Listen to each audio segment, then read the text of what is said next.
principais. Vou dividir minha exposição em 5 partes. Na primeira, o apóstolo Paulo fala que a prioridade no culto é para a edificação da igreja. Só devemos trazer para o culto aquilo que edifica, isso vai do verso 1 até o verso 5. Depois ele, em sequência, diz que, se é assim, somente manifestações inteligíveis deveriam ser admitidas no culto. O que não é inteligível, o que não pode ser compreendido, deveria ficar fora do culto e não parte dele. Isso do verso 6 a 12. De 13 a 18, o apóstolo Paulo ensina que a espiritualidade no culto não exclui o entendimento. Ao contrário do que muitos pensam, a espiritualidade só pode existir quando acompanhada pela mente, pelo desenvolvimento do entendimento. Isso aí está do verso 13 até 18. Depois de 13 a 17, depois de 18 a 19, Paulo fala que a preferência dele na igreja é pelo que possa edificar os irmãos. E, em quinto lugar, do verso 20 até o verso 25, Paulo diz que é válido nós não parecermos loucos diante do mundo. E aí ele faz uma aplicação prática do verso 26 até o verso 33.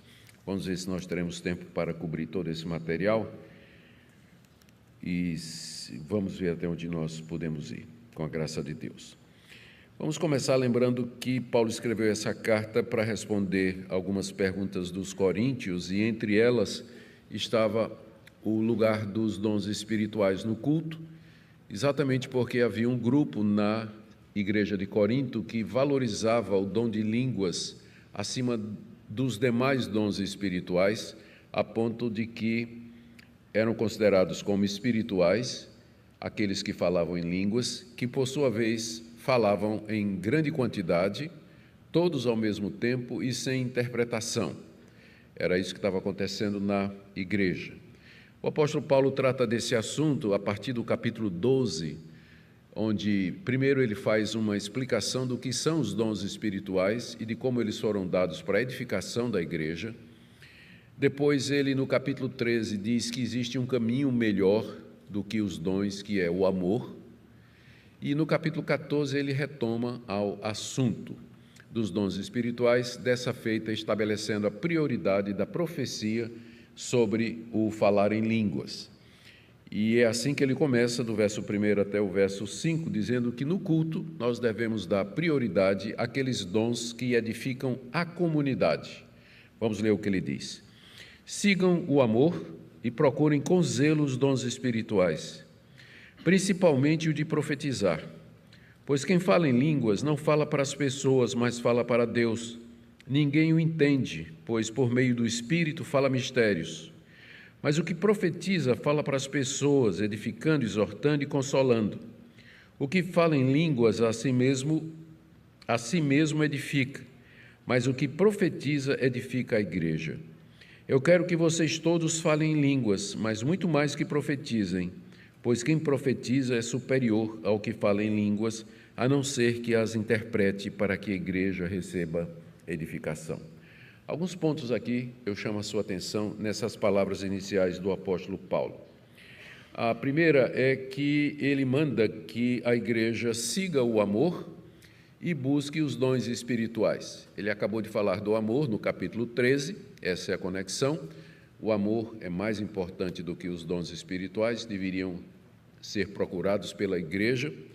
E também não deviam negligenciar os dons espirituais, que deveriam ser buscados com zelo. Mas não todos os dons espirituais.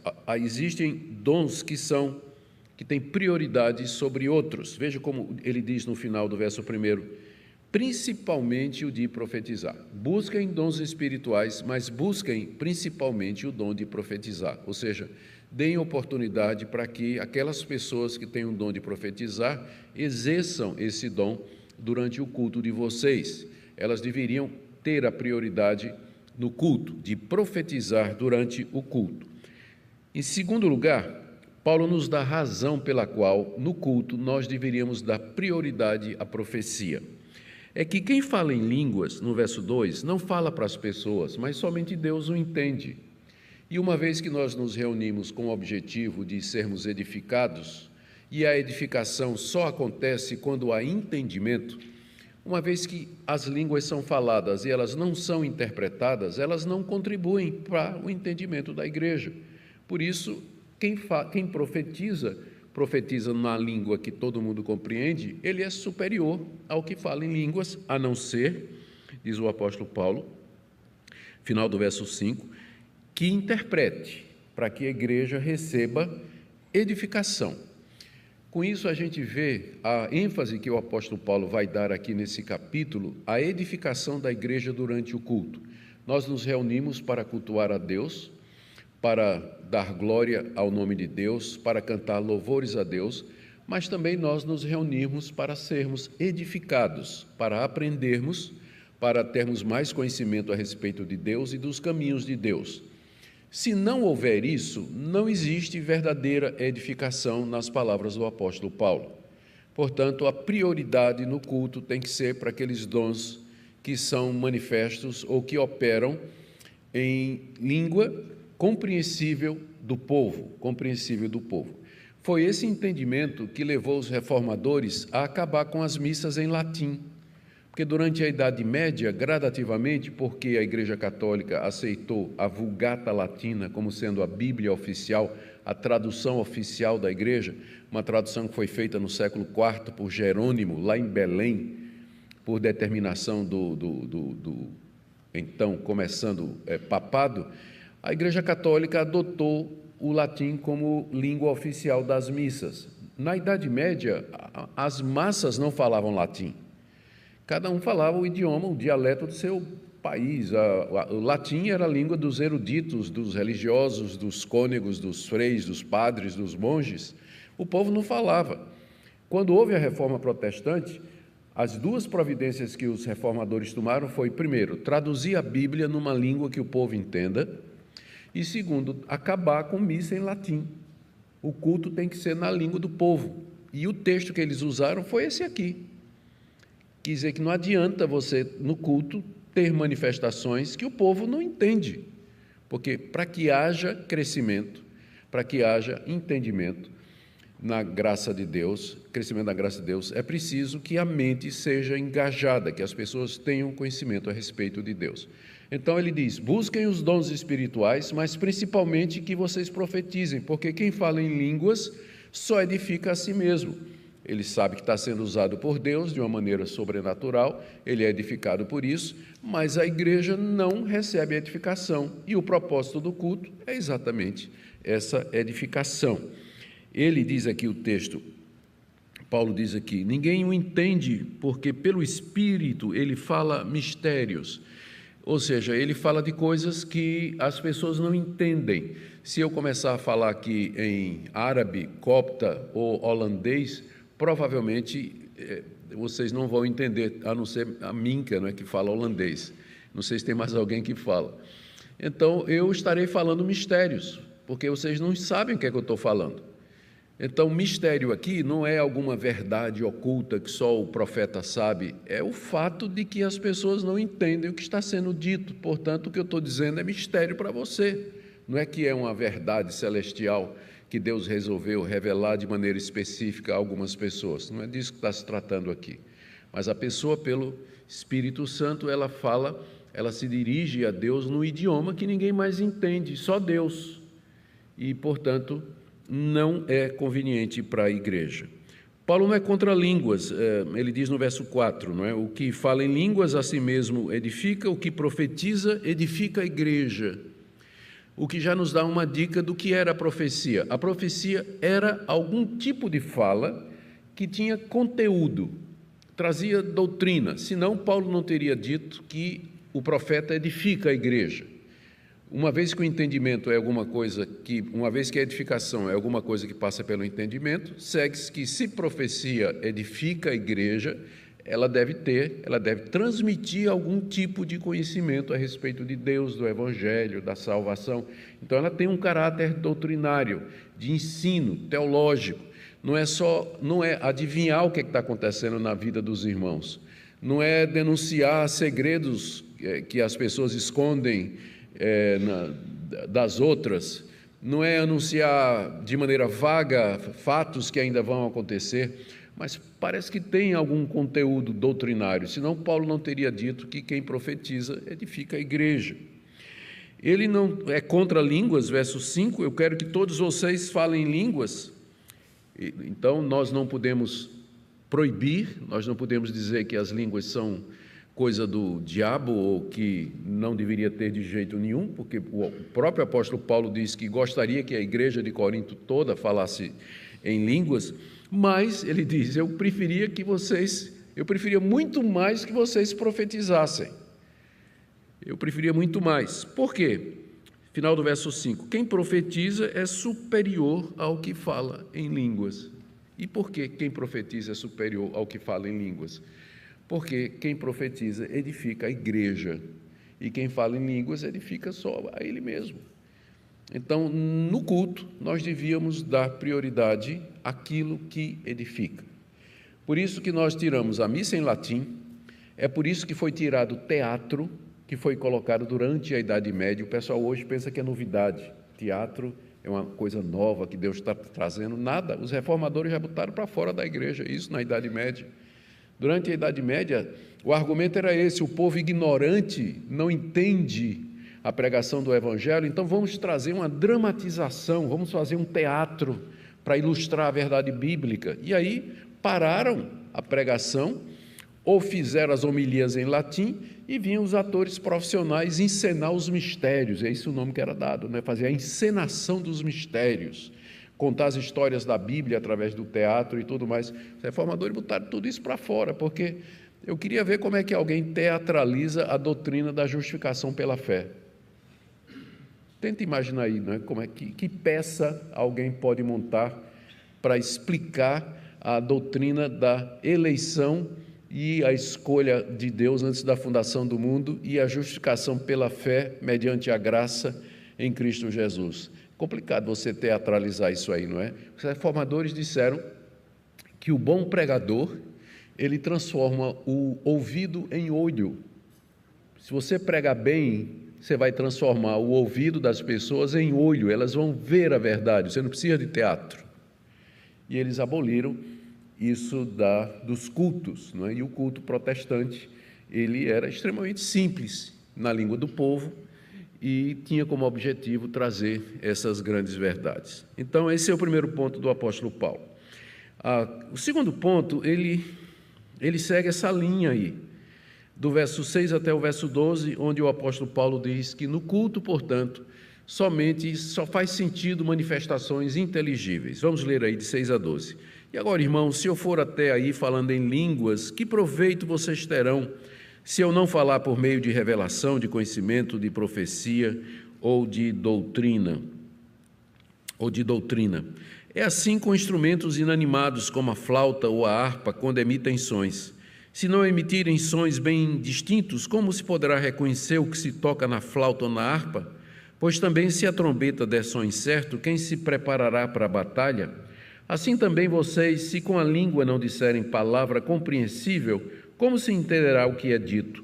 Porque vocês estarão como que falando ao vento. Há sem dúvida muitos tipos de vozes no mundo, nenhuma delas é sem sentido. Mas se eu não entender o significado da voz, serei estrangeiro para aquele que fala e ele será estrangeiro para mim. Assim também vocês, visto que desejam dons espirituais, procurem progredir para a edificação da igreja. Veja que a preocupação de Paulo, aqui no final dessa perícope, é mais uma vez a preocupação com a edificação da igreja. Se vocês querem dons espirituais, e a igreja de Corinto era uma igreja que queria ser espiritual, Paulo diz, procurem progredir nesse sentido para a edificação da igreja. Procurem progredir, porque do jeito que está, não está bom. Está todo mundo falando em línguas ao mesmo tempo, sem interpretação, então não está trazendo edificação para a igreja, no máximo edificação para quem fala. Então, se vocês querem realmente progredir, procurem a interpretação para a edificação da igreja. Paulo aqui, para desenvolver esse ponto, do verso 6 a 12, ele faz 3 comparações. Vocês devem ter percebido. Ele começa fazendo uma pergunta no verso 6, que é o seguinte: o que é que adiantaria, em que sentido Paulo, com toda a sua vasta cultura, todo o seu conhecimento, tudo aquilo que ele recebeu da parte de Deus, em que é que ele seria útil à igreja de Corinto, se ele chegasse lá, por exemplo, falando em árabe, falando em copta, por exemplo? Ninguém falava copta naqueles dias lá. Então, se Paulo chegasse lá pregando numa língua que ninguém entendesse, todo aquele conhecimento de Paulo seria inútil, porque não alcançaria as pessoas. É o que ele pergunta: irmãos, se eu for até aí falando em línguas, que proveito vocês terão? Vocês não vão ter proveito nenhum se eu chegar aí falando em línguas, não vou aprender nada, a não ser que eu fale por meio de revelação, conhecimento, profecia ou doutrina. O que são essas 4 coisas? A mesma coisa. É a mesma coisa. Paulo apenas está acumulando substantivos, como a gente diz: olha, eu amo, adoro, sou louco por cachorro-quente. Tem alguma diferença de amo, adoro e sou louco? Nenhuma. Eles são verbos que foram acumulados para dar ênfase. Paulo diz: irmãos, o que é que aproveita se eu chegar aí e eu não falar através de revelação, doutrina, teologia, a pregação, a profecia? Ele está dizendo a mesma coisa, está só acumulando substantivos aqui para dar ênfase. E a pregação, de fato, ela tem um sentido, que ela é uma revelação, ela tem a ver com conhecimento, é profético, né? E ele está dizendo aqui, é doutrinário. Então, a pergunta que ele faz é essa: eu só posso ser útil a vocês se eu chegar aí na igreja trazendo uma palavra que vocês entendam, de doutrina, sim, uma profecia, uma revelação que Deus me deu, ou um conhecimento que eu tenho através da leitura das Escrituras, mas numa linguagem que vocês entendam. Aí ele dá 3 exemplos. A primeira, no verso 7, é da orquestra desafinada. É assim com instrumentos inanimados, como a flauta ou harpa, quando emitem sons. Se não emitirem sons bem distintos, como se reconhecer o que se toca na flauta ou na harpa? Imagine que o pastor Luciano está tocando em dó, a Jô está cantando em fá e a Suelen está tocando em mi menor. Ninguém vai entender, né? Eu disse as notas certas, pastor? Disse, mais ou menos, né? Mais ou menos, né? Só para ilustração já deu para... Então, se os instrumentos eles não estão afinados, se eles não estão dando o som certo, você não vai reconhecer a melodia, você não vai dizer: é aquela música. Você não vai fazer isso, porque a orquestra está desafinada.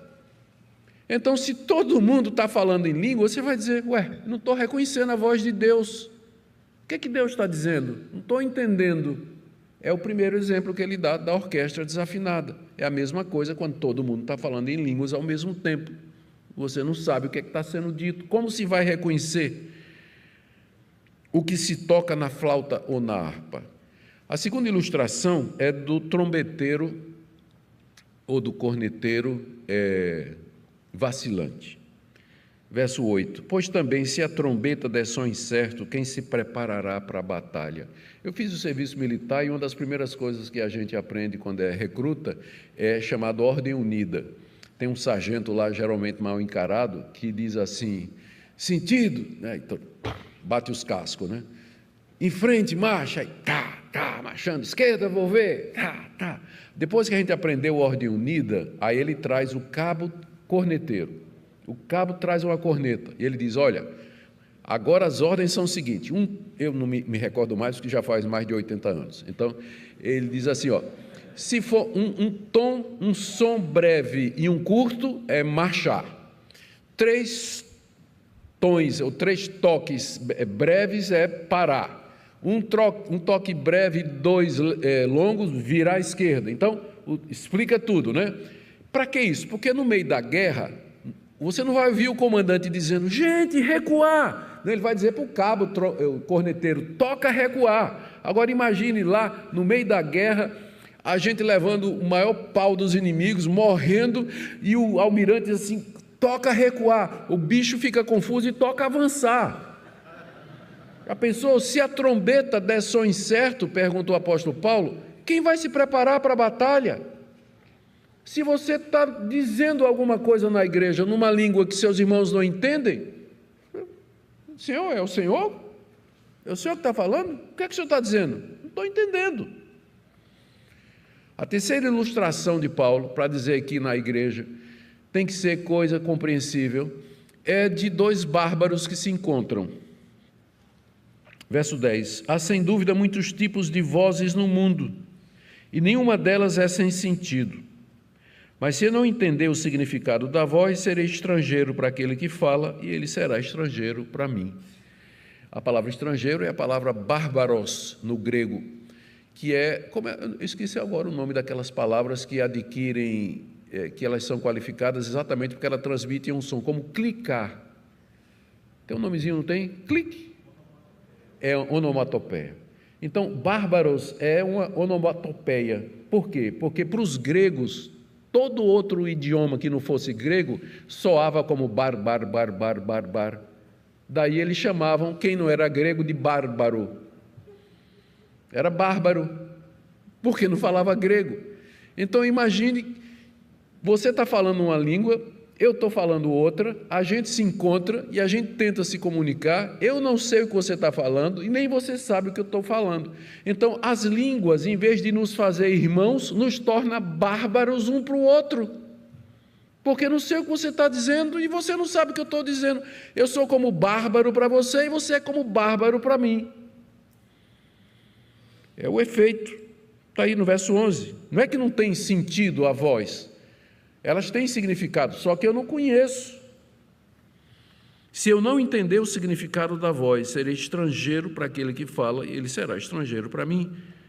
Assim também vocês, visto que desejam dons espirituais, procurem progredir para a edificação da igreja. E no caso, o progresso aqui seria procurar interpretar as línguas para que elas possam, interpretadas, trazer alguma edificação, algum conhecimento para a igreja, porque línguas sem interpretação não cabe no culto. Não cabe no culto.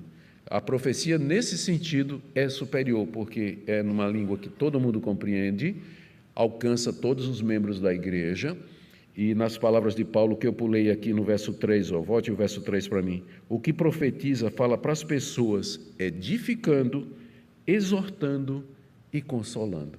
O que é que vocês conhecem no culto que edifica, consola e exorta?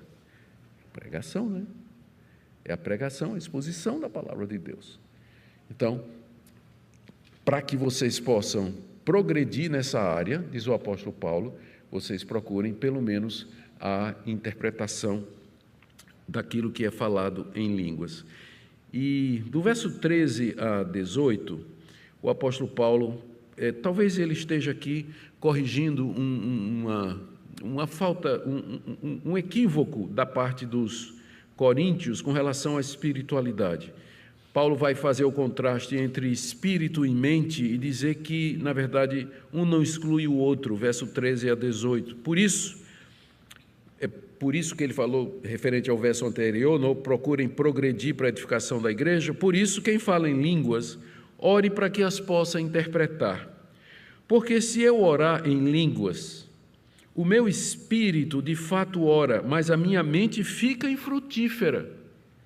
O que farei então? Vou orar com o espírito, mas também vou orar com a mente.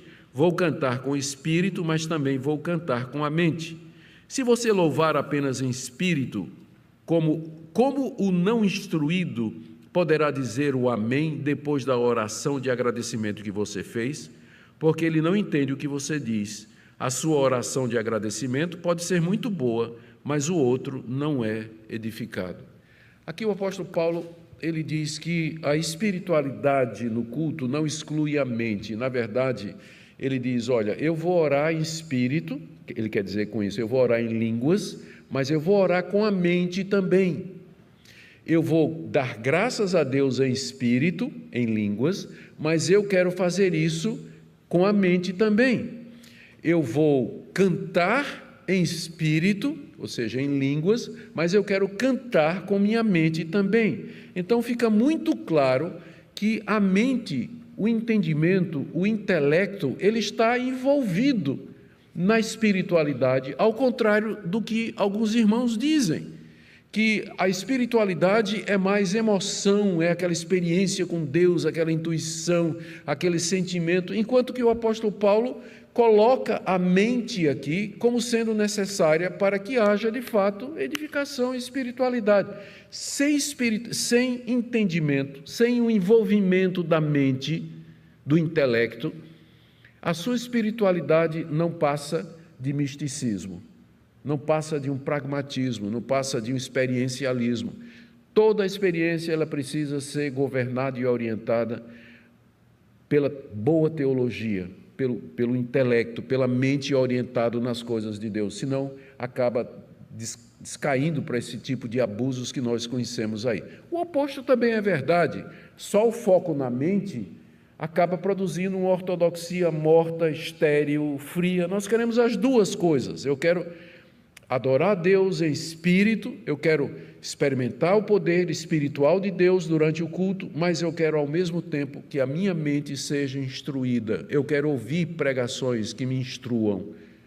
Eu não quero só ouvir chavões, palavras de ordem, coisas que são comuns entre os evangélicos. Eu quero conhecer a Bíblia, eu quero aprender a palavra de Deus, porque é isso que vai me trazer edificação. Então, a espiritualidade não exclui a mente, por isso que a profecia ela é superior, porque ela se dirige à mente, ela argumenta, ela exorta, ela edifica, ela consola. Todas estas coisas são feitas através da profecia. Daí, aqui em quarto lugar, Paulo revela a sua preferência pelo ensino. Veja aí do verso 18 a 19, a preferência do apóstolo inspirado. Eu dou graças a Deus porque falo em línguas mais do que todos vocês. Contudo, na igreja prefiro falar 5 palavras com meu entendimento para instruir a outros do que falar 10.000 palavras em línguas. Olha o que Paulo está dizendo aqui. Ele diz assim, olha, eu não sou contra o dom de línguas, eu até falo mais do que vocês. A gente não sabe se Paulo aqui está querendo dizer que ele fala com mais frequência, a gente não sabe aqui se ele fala durante mais tempo, a gente não sabe aqui se ele está dizendo que fala numa variedade maior de línguas estrangeiras. Pode ser todas essas 3 interpretações. O ponto é que ele diz, eu falo em línguas mais do que vocês, mas apesar disso, eu prefiro falar 5 palavras na igreja, numa língua que vocês entendam, porque aí vocês serão edificados, do que eu falar 10.000 palavras em línguas que ninguém vai entender nada.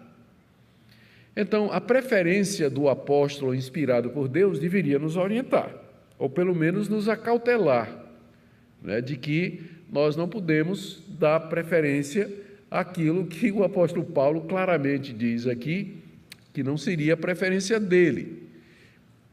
E não é uma questão de gosto pessoal, é porque ele já explicou. As línguas sem interpretação, no máximo, edificam aquele que fala, enquanto que a profecia, sendo na língua vernácula, na língua do povo, edifica, consola, exorta, orienta, doutrina, de forma que a igreja é edificada, a igreja cresce, é consolada e o reino de Deus avança. Daí a prioridade da profecia. Então, é isso que ele prefere aqui. E do verso 20 até o verso 25, nós temos a última parte, onde o apóstolo Paulo diz que é válido não parecermos loucos. É isso aí. A gente, os evangélicos, se não fizerem nada, já são chamados de doido, né? Se não fizer nada, já é chamado de doido. É o que Paulo diz lá, que no começo da carta, 1 Coríntios, ele diz que a palavra da cruz é loucura para os que perecem. Só pregando o evangelho o pessoal já vai lhe chamar de louco. Imagine quando a gente dá motivo. Então, é válido a gente evitar dar ocasião para que o mundo chame a gente de doido, ou não. Olha o que ele diz aqui. Meus irmãos, verso 20, não sejam meninos no entendimento. Quanto à maldade, sim, sejam crianças, mas quanto ao entendimento, sejam pessoas maduras. Na lei está escrito, ele fala lei aqui, mas na verdade ele está citando o profeta Isaías, capítulo 28. Na lei está escrito: falarei a esse povo por meio de homens de outras línguas e por meio de lábios de outros povos, e nem assim me ouvirão, diz o Senhor. Portanto, à luz do que disse o profeta Isaías, as línguas constituem um sinal não para os que creem, mas para os que não creem.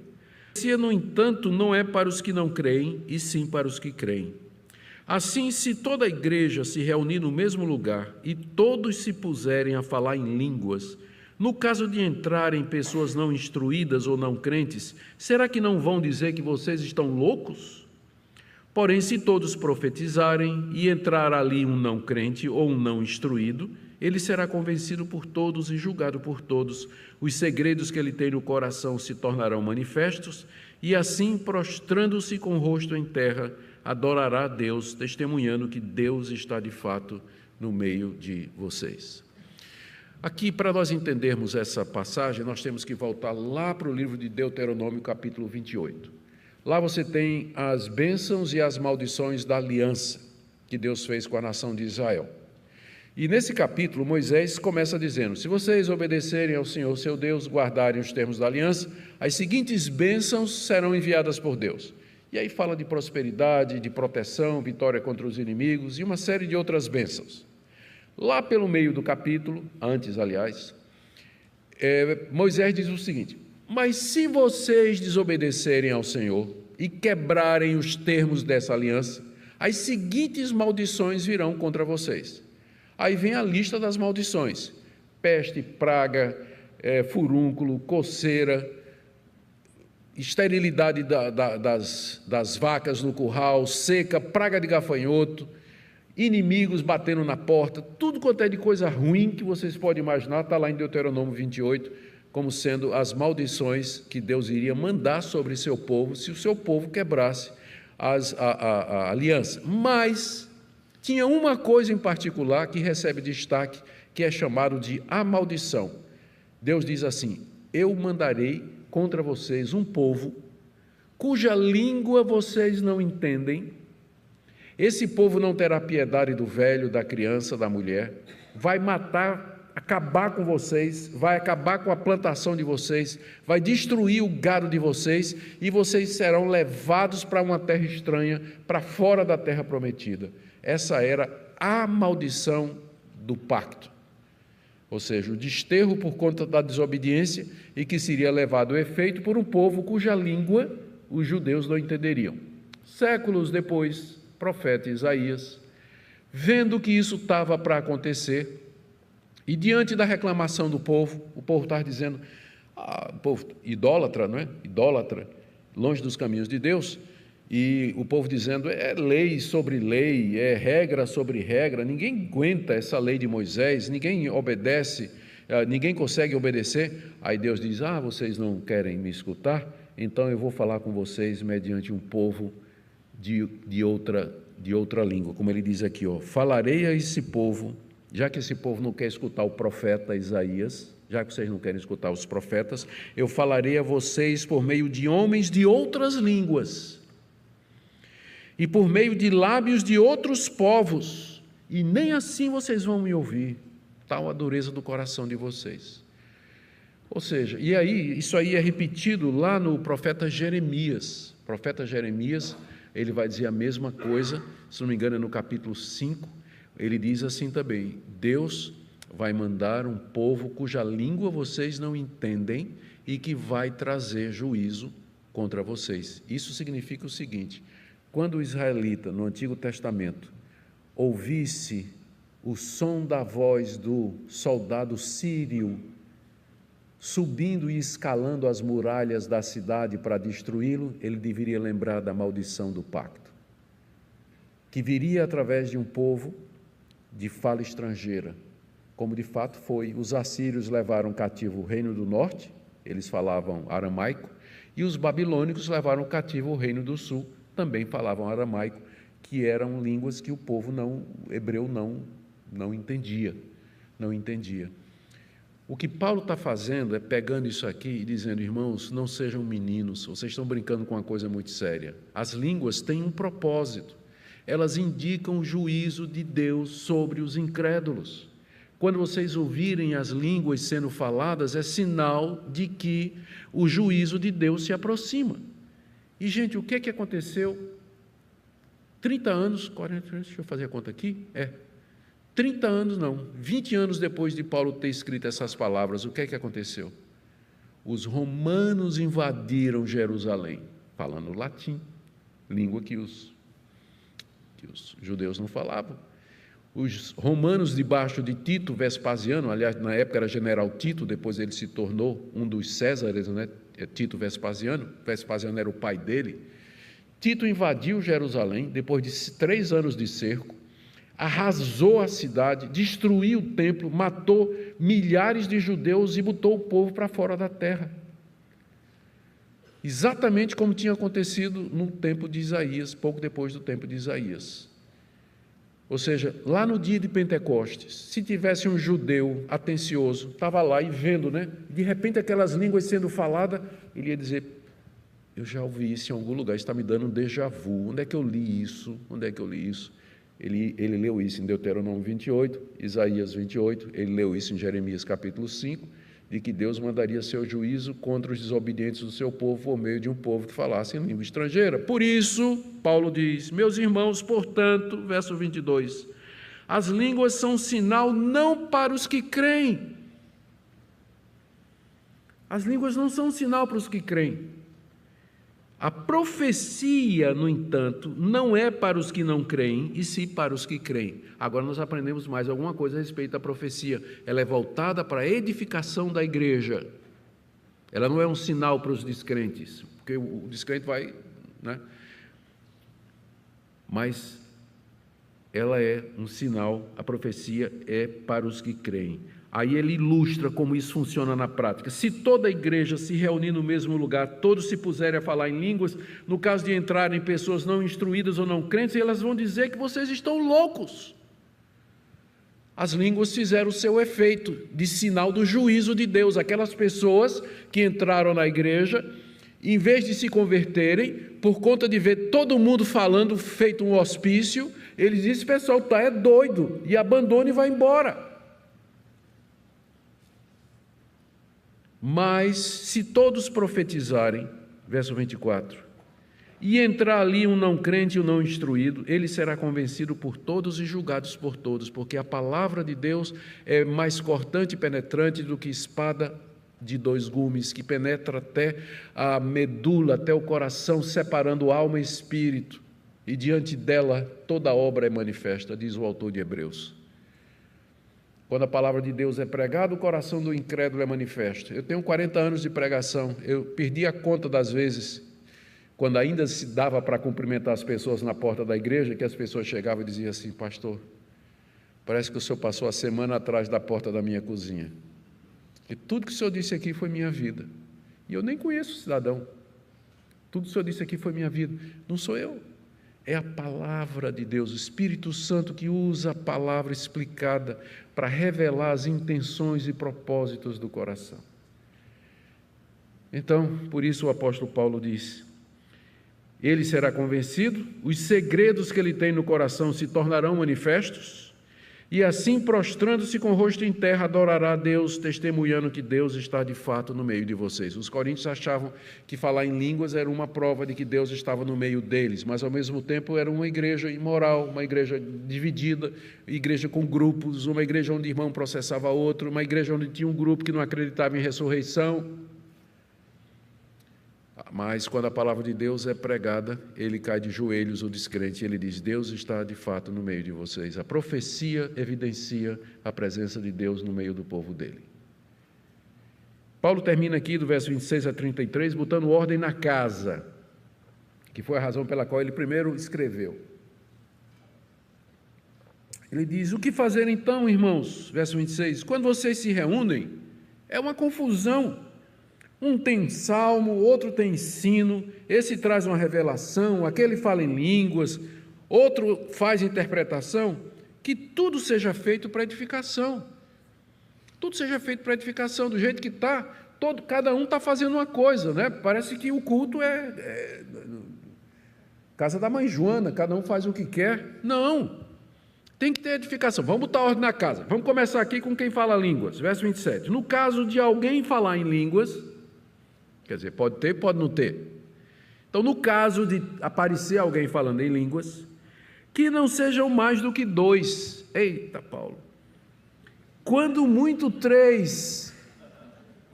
E isso sucessivamente haja quem interprete. Veja, ele não proibiu, mas é como uma torneira que estava aberta e ele foi acochando, né? Deixou só 3 pinguinhos. Ele não está proibindo, mas ele está regulando. Ele não é contra línguas. Ele, se tiver línguas, tudo bem. 2, no máximo 3, em sequência, e tem que ter quem interprete. Se não, ele diz aqui, não havendo quem interprete, fique calado na igreja, falando consigo mesmo e com Deus. Ah, pastor, mas é que a igreja de Corinto era uma igreja muito infantil. Por isso ela precisava dessas regulamentações. Hoje em dia é diferente, a igreja está madura. Eu não vejo nenhuma diferença, não. E eu estou falando da minha própria igreja também. Os evangélicos hoje têm os mesmos problemas. Os problemas de Corinto são os mesmos problemas de hoje. Divisão, heresia, imoralidade, falta de disciplina, crítica, julgamento, escrúpulos, legalismo. Não mudou nada. É a mesma igreja. Por que a palavra de Paulo só vale para Corinto e não vale para nós hoje? Ele regula, então, ele bota a ordem na casa. Não é que é contra, mas se houver, tem que ser dessa forma. Por isso, quando as pessoas chegam para mim, dizem assim, o senhor acredita, o senhor é sensacionista? Eu digo, não, eu não sou. Eu não posso ser sensacionista. Paulo não é. Eu não sou sensacionista. Eu creio que, se Deus quiser, ele vai dar o dom de línguas. Mas se ele der o dom de línguas, ele vai se manifestar como está na Bíblia. Vai ser 2, no máximo 3, em sequência, e haja quem interprete. Se não houver, não me peça para acreditar, porque eu não tenho como fazer isso. Eu me coloco numa situação difícil, porque eu uso a Bíblia como única regra de fé e prática. A minha Bíblia me diz que o verdadeiro dom de línguas, quando manifesto, ele acontece dessa forma. Você está me apresentando uma forma que não bate com aquilo que a Bíblia está dizendo. Então, vamos continuar amigo, vamos falar de outra coisa, vamos falar de predestinação, que é mais fácil, mas não vamos entrar nessas experiências pessoais. Mas eu não tenho obrigação de aceitar nada que não esteja de acordo com a palavra de Deus. Então, o senhor está dizendo que é do diabo? Não estou dizendo que é do diabo. Entre Deus e o diabo tem um campo aí no meio, que é disputado pelo coração humano. As pessoas imitam coisas, elas fazem coisas, elas pensam que estão fazendo a coisa certa, e bem intencionadas. Não estou acusando de má intenção, de maldade, malícia, não.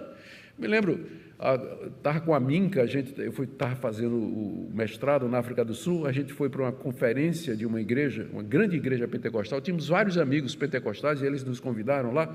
Eu me lembro lá que durante o culto, caracteristicamente, estava participando do culto lá, como todo bom presbiteriano, assim, e me lembro até daquela foto, adivinhe o presbiteriano, e lá eu assim, e todo mundo lá, aleluia, glória, Bom, e eu lá, assim, desconfiado, e ao meu lado tinha um casal com uma criança.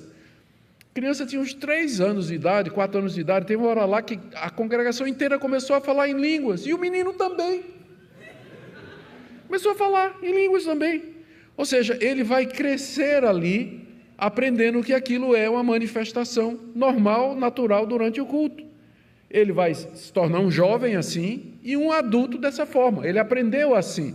Nós não aprendemos assim na nossa tradição, qualquer que seja, presbiteriana, batista, coisas desde criança. Então, ele aprendeu desde criança que essa é uma forma legítima dele expressar o que ele está sentindo durante o culto.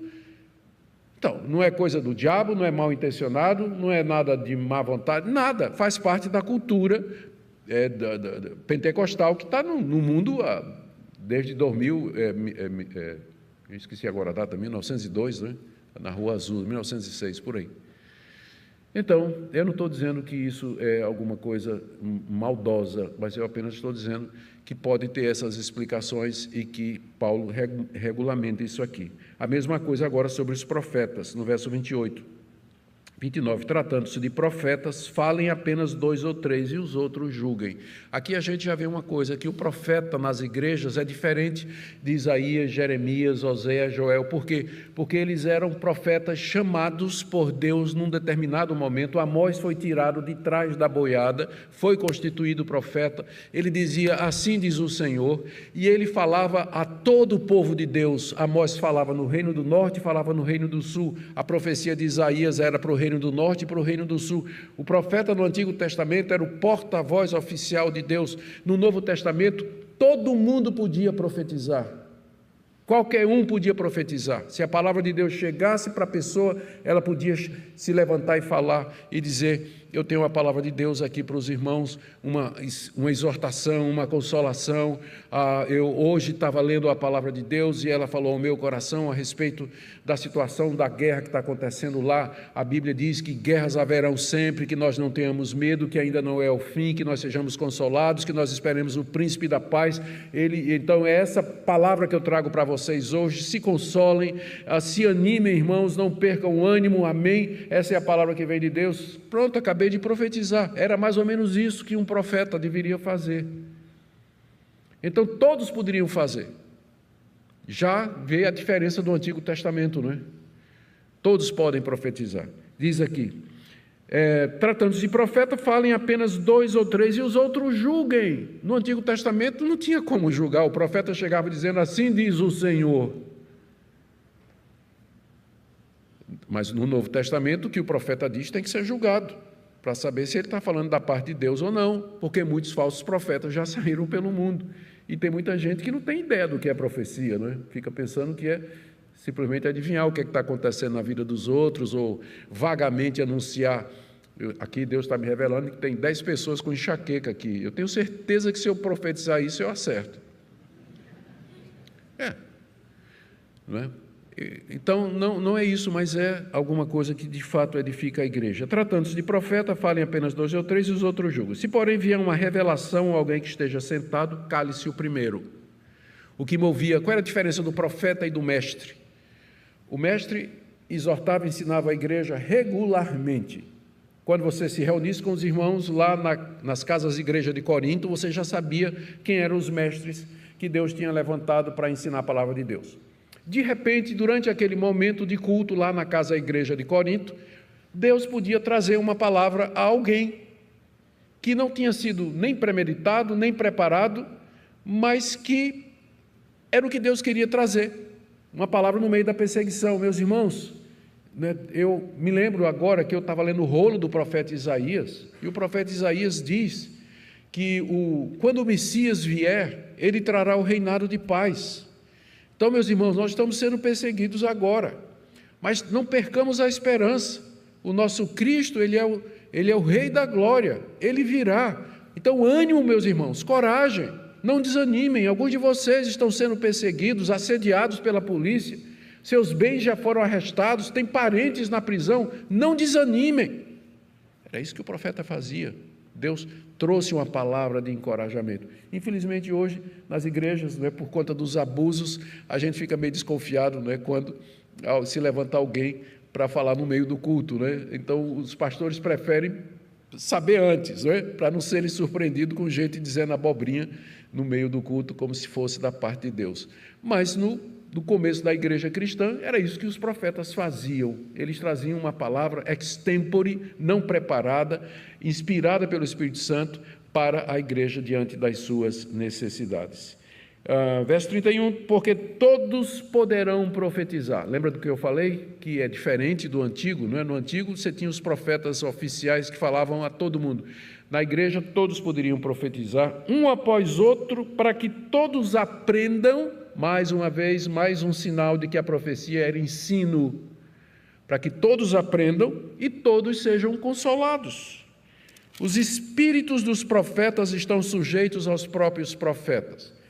Por que Paulo está dizendo isso? Porque ele disse assim, profetiza 2 ou 3. Então, profetizou 1, profetizou 2, profetizou 3, aí você se levanta para profetizar. Aí o dirigente vai dizer assim, não, meu irmão, a Bíblia, Paulo ensinou que era 3, no máximo, você é o número 4.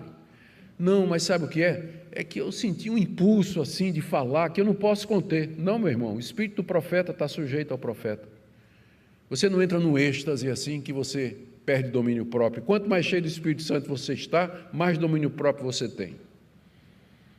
Então, o espírito dos profetas estão debaixo dos profetas. Você pode se controlar e o Espírito Santo sabe contar. 1, 2, 3. Você é o quarto, já não é o Espírito. Já não é o Espírito Santo.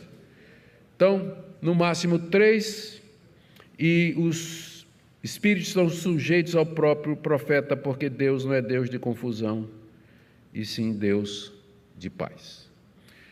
Queridos, em resumo, a profecia no Novo Testamento, ela era a transmissão de uma palavra da parte de Deus, mediante membros da igreja, para edificação, exortação, consolo da igreja. Isso pode ser em pequenos grupos. Lembra que as igrejas se reuniam lá nas casas. Com o passar do tempo, o cristianismo tomou uma forma mais institucional, onde o culto público ele é cercado de mais cuidados, especialmente por conta dos abusos que tem havido durante todo esse tempo. Mas a gente precisava ter, e eu sou a favor, de uma combinação ou de achar uma fórmula em que, ao mesmo tempo, a gente preserve a ordem e a edificação da igreja e, ao mesmo tempo, que a gente tenha a liberdade do Espírito Santo de agir no nosso meio e, assim, a igreja ser edificada e a igreja ser abençoada. Muito do que está no livro, que está lá embaixo, é a respeito desse assunto. E eu quero, portanto, oferecer esse livro a vocês para edificação a respeito desse tema, que é um tema tão difícil. Vamos ficar em pé e nós vamos orar. E em seguida eu tenho 1 ou 2 anúncios e vamos descer. Pai querido, te damos graças pela tua palavra. Nós confessamos que ela tem partes difíceis de interpretar, e nós não queremos nos ver lutando contra o Senhor, nós queremos estar ao lado da Tua palavra, e nos ajuda a não ter medo de anunciar o que ela diz. Nós oramos, ó Deus, por aqueles queridos irmãos a quem o Senhor agraciou com dons espirituais, que eles possam, Senhor, exercê-los de acordo com Tua palavra. Os mestres, os profetas, aqueles que entendem que têm o dom de línguas, ó Deus, que faça tudo para edificação de acordo com Tua palavra, para que Cristo em tudo seja honrado e glorificado. Senhor, nós pedimos a Tua bênção sobre cada um dos que se encontram aqui nessa noite, em nome de Jesus. Amém.